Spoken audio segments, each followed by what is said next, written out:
श्री स्वामी समर्थ. स्वामी म्हणायचे, ज्याला तुम्ही तुच्छ समजता त्याच्यातही देव असतो आणि त्यांनी हे एक दिवस करून दाखवले. ही गोष्ट आहे अक्कलकोटमधली. दुपारची वेळ होती.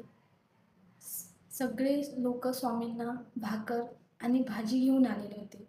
सगळे भक्त स्वामींना प्रेमाने जेवू घालत होते.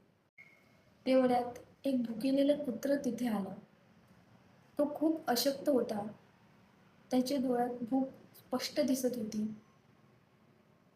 त्याला त्याला बरोबर चालताही येत नव्हतं. काही लोकांनी त्या कुत्र्याला हाकलण्याचा प्रयत्न केला. लोकांना वाटलं हे कुत्र आहे, स्वामींजवळ कसं येऊ देणार. पण स्वामी समर्थांनी त्यांना थांबवलं.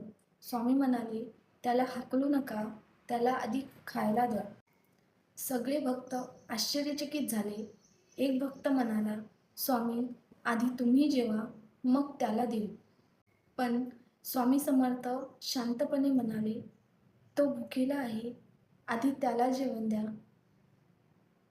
त्याला त्याला जेवण दिलं म्हणजे माझीच सेवा आहे. हे ऐकून एका भक्ताने त्या कुत्र्याला भाकर आणून दिली आणि त्या कुत्र्याने ती भाकर खूप आनंदाने खाल्ली आणि काही वेळाने तो तिथून शांतपणे निघून गेला. तेव्हा स्वामी समर्थ म्हणाले, आज तुम्ही त्या कुत्र्याला भाकर दिलीत म्हणजे मला दिलीत. सगळ्यांच्या डोळ्यात पाणी आलं, कारण त्यांना समजलं होतं की प्रत्येक जीवात देव असतो. स्वामी समर्थांचा हाच संदेश होता की देव फक्त मंदिरात नसतो, तो प्रत्येक भुकेल्या आणि गरजू माणसात असतो. म्हणून लक्षात ठेवा, जिथे दया आहेत तिथे स्वामी आहेत आणि जिथे स्वामी आहेत तिथे कधीच काही कमी पडत नाही. श्री स्वामी समर्थ.